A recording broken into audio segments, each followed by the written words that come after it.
Hey everyone, my name is Wedge. I woke up breathing this morning, so that means you get a new video about cons of Tarkir Spoilers. There are a bunch of promos, a water snake that's going to be a staple in Commander, and just so much stuff. Cons hype for days. Dragon Throne of Tarkir is the launch promo. Playing in any release event gets you this card. Usually that means an F&M draft on release day. 4 mana for a legendary artifact equipment. Equipped creature has Defender. You can also pay 2 and tap it to give other creatures you control trample, and +X/+X till end of turn, where X is that creature's power. This card is kind of crazy for limited and could be nuts for constructed. It's important to remember that you have Sylvan Caryatids and Elvish Mystics on the battlefield with Pelucranos. Just equip the Hydra and swing for 1 billion with your plants and elves. It sounds like a dream. Great in Commander, good for limited. The power of this card is really high. It makes all your creature drops serious threats. It's the Dragon Throne. It's like so cool.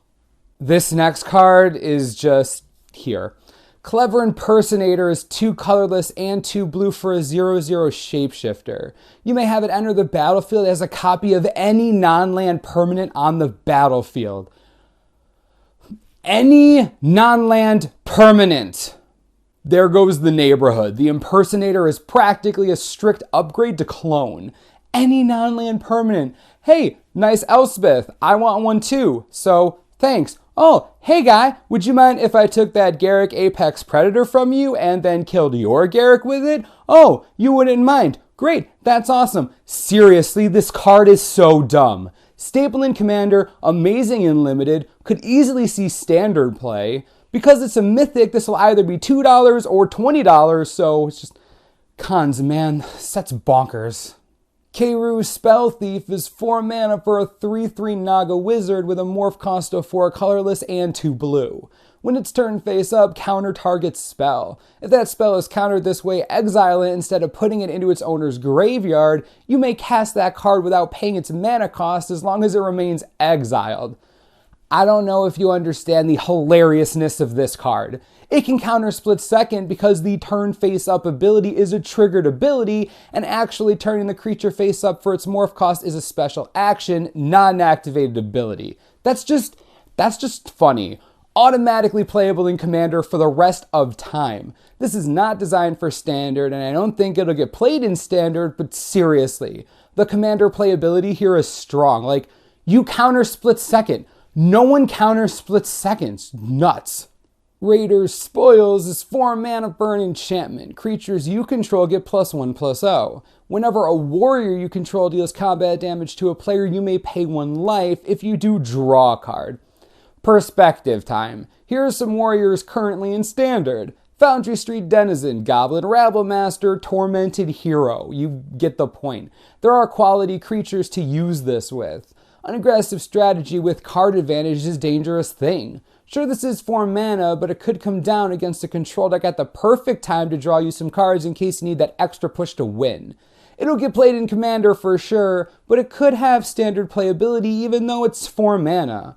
We'll have to see what the rest of the spoilers bring, but I won't forget about this card. The potential is there. Crater's Claws is X and 1 red for a sorcery. It deals X damage to target creature or player, and it has Ferocious.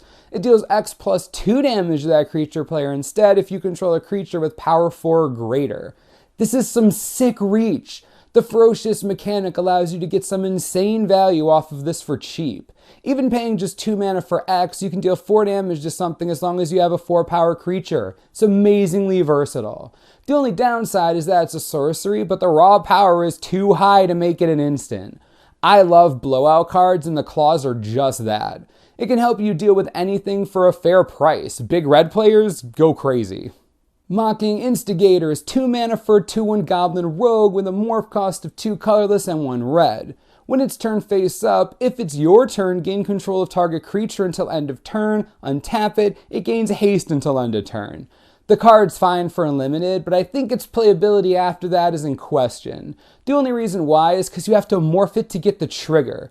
Don't get me wrong, there will be times when this is good, but the mono red and Mardu aggro strategies already have tough choices to make, and most of the set isn't even out yet.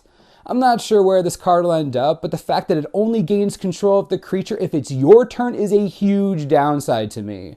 One of the main reasons I'm skeptical of its standard viability. We'll see what happens. Rattleclaw Mystic is the Buy a Box promo, and it looks amazing. My favorite card spoiled in the set so far is the Buy a Box promo. The emotions are real, guys. It's just so pretty. I can't handle all this right now. I wasn't born with the fortitude to deal with all these feelings.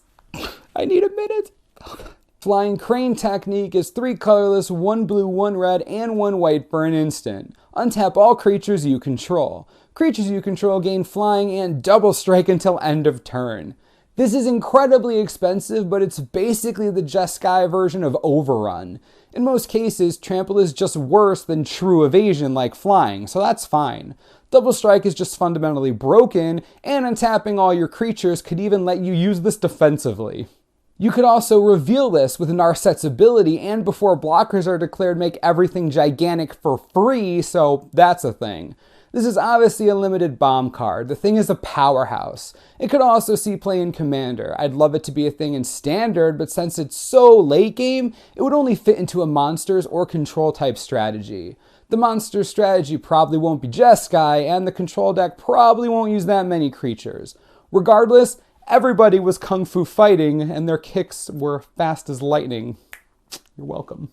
Sage of the Inward Eye is the Jeskai intro pack rare. 2 colorless, 1 blue, 1 red, and 1 white for a 3/4 flying Djinn wizard.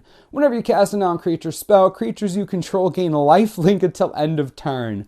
Woo! A flying creature with a decent power and toughness that gets pseudo-free lifelink for your whole team. It has evasion, it helps your entire army. What's not to love? It's another great bomb for limited play. I'd love it to see standard play against burn strategies, but it doesn't have the oomph that Archangel of Thune had. Even without that, it's a sick card. It's a great intro rare. Also, I just need to take a moment and show you the top 8 game day promo. Just look at it. I have no words. I kind of want to cry right now. It's just so beautiful, you know? Seriously though, it's easily one of the best game day promos printed in years. This thing is seriously awesome. I'm impressed. Wizards, it's clear to me now that you're purposefully avoiding the release of my Temur Khan. I would just like to say that I find that hurtful. And if you ever find it in your hearts to end my lonely suffering, I'll be here waiting for you. Just give it to me already. How hard is that? It's not that hard. Spoiler alert. Get it? It's like spoiler alert. Woo. Man. Anyways, what do you all think about the spoilers today? We had some sweet promos, a crazy clone, and other cards that aren't Surrak Dragonclaw, Khan of the Temur Frontier. Let me know in the comments how you feel. Remember to subscribe below for the latest and most reliable Khans of Tarkir spoiler information you could ever need. This is the Manosaurus. I'm Wedge. Thanks for watching. We'll see you next time.